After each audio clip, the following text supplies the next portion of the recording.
नारायणं नमस्कृत्य नरं चैव नरोत्तमं देवीं सरस्वतीं व्यासं ततो जयमुदीरयेत्।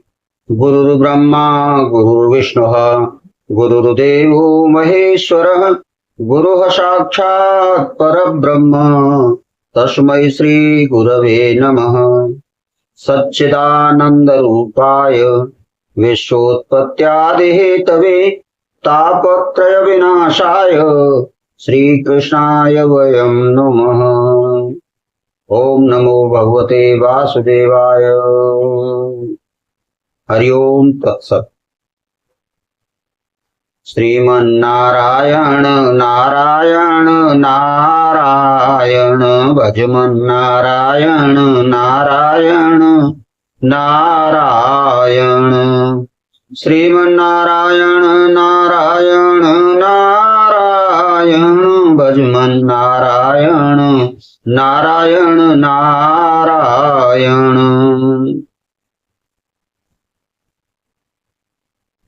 श्रीमद् भागवत महापुराण प्रथम स्कंध चौथा अध्याय। महर्षि व्यास का असंतोष।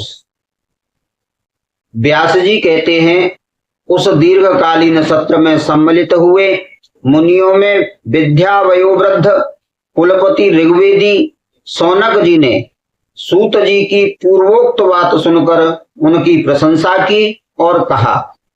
सौनक जी बोले, सूत जी, आप वक्ताओं में श्रेष्ठ हैं तथा बड़े भाग्यशाली हैं।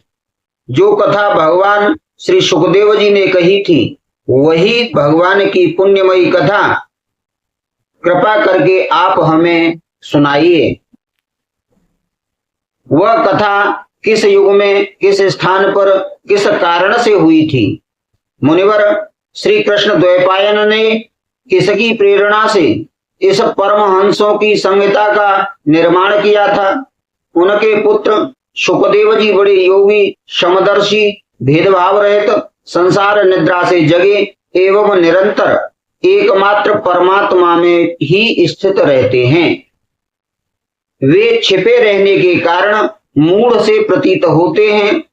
व्यास जी जब सन्यास के लिए वन की ओर जाते हुए अपने पुत्र का पीछा कर रहे थे, उस समय जल में स्नान करने वाली स्त्रियों ने नंगे सुखदेव को देखकर तो वस्त्र धारण नहीं किया, परंतु वस्त्र पहने हुए व्यास जी को देखकर वस्त्र धारण कर लिया। इस आश्चर्य को देखकर जब व्यास जी ने उन स्त्रियों से इसका कारण पूछा, तब उन्होंने उत्तर दिया कि आपकी दृष्टि में तो अभी स्त्री पुरुष का भेद बना हुआ है, परंतु आपके पुत्र की दृष्टि में यह भेद नहीं है।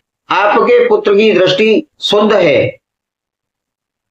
कुरुंजांगल देश में पहुंचकर हस्तिनापुर में वे पागल, गूंगे तथा जड़ के समान विचरते होंगे। नगर वासियों ने उन्हें कैसे पहचाना? पांडव नंदन राजर्षि परीक्षित का इन मौनी सुखदेव जी के साथ संवाद कैसे हुआ, जिसमें यह भागवत संहिता कही गई? महाभाग श्री सुखदेव जी तो गृहस्थों के घरों को तीर्थ रूप बना देते हैं। तीर्थ रूप बनाने के लिए उतनी ही देर उनके दरवाजे पर रहते हैं जितनी देर में एक गाय दुही जाती है। सूत जी, हमने सुना है अभिमन्यु नंदन परीक्षित भगवान के बड़े प्रेमी भक्त थे। उनके अत्यंत आश्चर्य में जन्म और कर्मों का भी वर्णन कीजिए। वे तो पांडव वंश के गौरव को बढ़ाने वाले सम्राट थे। वे भला किस कारण से साम्राज्य लक्ष्मी का परित्याग करके गंगा तट पर मृत्यु पर्यंत अनशन व्रत लेकर के बैठे थे? शत्रुघ्न अपने भले के लिए बहुत सा धन लाकर उनके चरण रखने की चौकी को नमस्कार करते थे। वे एक वीर युवक थे। उन्होंने उस दुस्त्यज लक्ष्मी को अपने प्राणों के साथ भला क्यों त्याग देने की इच्छा की। जिन लोगों का जीवन भगवान के आश्रित है वे तो संसार के परम कल्याण, अभ्युदय और समृद्धि के लिए ही जीवन धारण करते हैं। उसमें उनका अपना कोई स्वार्थ नहीं होता है। उनका शरीर तो दूसरों के हित के लिए था, उन्होंने विरक्त होकर उसका परित्याग क्यों किया। वेदवाणी को छोड़कर अन्य समस्त शास्त्रों के आप पारदर्शी विद्वान हैं सूत जी, इसलिए इस समय जो कुछ हमने आपसे पूछा है वह सब कृपा करके हमसे कहिए। सूत जी ने कहा, इस वर्तमान चतुर्युग के तीसरे युग द्वापुर में महर्षि पराशर के द्वारा वसु कन्या सत्यवती के गर्भ से भगवान के कलावतार योगीराज व्यास जी का जन्म हुआ था। एक दिन वे सूर्योदय के समय सरस्वती के पवित्र जल में स्नान आदि करके एकांत पवित्र स्थान पर बैठे हुए थे। महर्षि भूत और भविष्य को जानते थे, उनकी दृष्टि अचूक थी। उन्होंने देखा कि जिसको लोग जान नहीं पाते, ऐसे समय के फेर से प्रत्येक युग में धर्म संकरता और उसके प्रभाव से भौतिक वस्तुओं की भी शक्ति का ह्रास होता रहता है। उनकी बुद्धि कर्तव्य का ठीक ठीक निर्णय नहीं कर पाती है और आयु भी कम हो जाती है। लोगों की इस भाग्यहीनता को देखकर उन मुनीश्वर ने अपनी दिव्य दृष्टि से समस्त वर्णों और आश्रमों का हित कैसे हो इस पर विचार किया। उन्होंने सोचा कि वेदोक्त चातुर्होत्र कर्म लोगों का हृदय शुद्ध करने वाला है।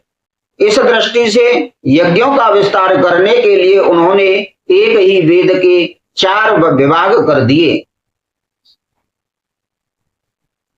व्यास जी के द्वारा ऋक्, यजु, साम और अथर्व इन 4 वेदों का पृथक्करण हुआ। इस इतिहास और पुराणों को 5वां वेद कहा जाता है। उनमें से ऋग्वेद के पैल, सामगान के विद्वान जैमिनी एवं यजुर्वेद के एकमात्र स्नातक वैशंपायन हुए। अथर्व वेद में प्रवीण हुए दरुण नंदन सुमंतु मुनि।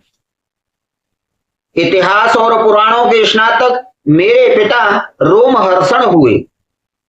इन पूर्वोक्त ऋषियों ने अपनी अपनी शाखा को और भी अनेक भागों में विभक्त कर दिया।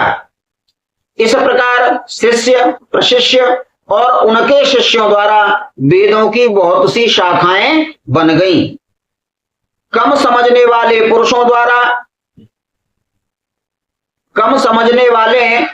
पर कृपा करके भगवान वेद व्यास ने इसलिए ऐसा विभाग कर दिया कि जिन लोगों को स्मरण शक्ति नहीं है या कम है वे भी वेदों को धारण कर सकें।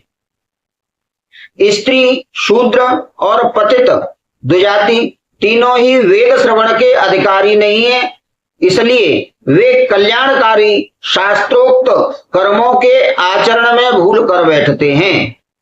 अब इसके द्वारा उनका भी कल्याण हो जाए, यह सोचकर महामुनि व्यास जी ने बड़ी कृपा करके महाभारत इतिहास की रचना की। मन भज रे गोविंदा, श्री हरि का प्यारा नाम है।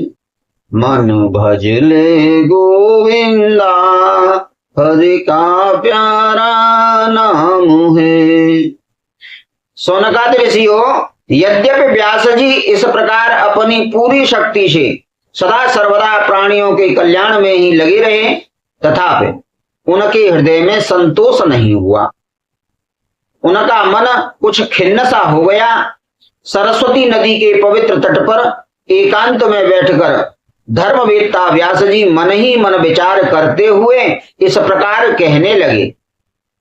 मैंने निष्कपट भाव से ब्रह्मचर्य आदि व्रतों का पालन करते हुए वेद, गुरुजन और अग्नियों का सम्मान किया है और उनकी आज्ञा पालन किया है। महाभारत की रचना के बहाने मैंने वेद के अर्थ को खोल दिया है, जिससे स्त्री शूद्र आदि भी अपने अपने धर्म कर्म का ज्ञान प्राप्त कर सकें। यद्यपि मैं ब्रह्म तेज से संपन्न एवं समर्थ हूं, तथापि मेरा हृदय कुछ अपूर्ण काम सा जान पड़ता है। अवश्य ही अब तक मैंने भगवान को प्राप्त कराने वाले धर्मों का प्राय निरूपण नहीं किया है। वे ही धर्म परमहंसों को प्रिय हैं और वे ही भगवान को भी प्रिय हैं। हो न हो मेरी अपूर्णता का यही कारण है। श्री कृष्ण द्वैपायन व्यास इस प्रकार अपने को अपूर्ण सा मानकर जब खिन्न हो रहे थे, उसी समय वहां आश्रम पर देवर्षि नारद जी आ पहुंचे। उन्होंने नारद जी को आया देखकर व्यास जी तुरंत खड़े हो गए। उन्होंने देवताओं द्वारा सम्मानित देवर्षि नारद की विधि पूर्वक पूजा की। हरे राम राम राम हरे हरे, हरे कृष्ण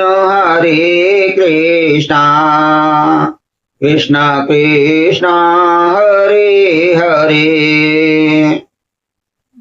इति श्रीमद्भागवते महापुराणे पारमहंस्यां संहितायां प्रथम स्कंधे नैमिषीयोपाख्याने चतुर्थोऽध्यायः। हरि ओम तत्सत्।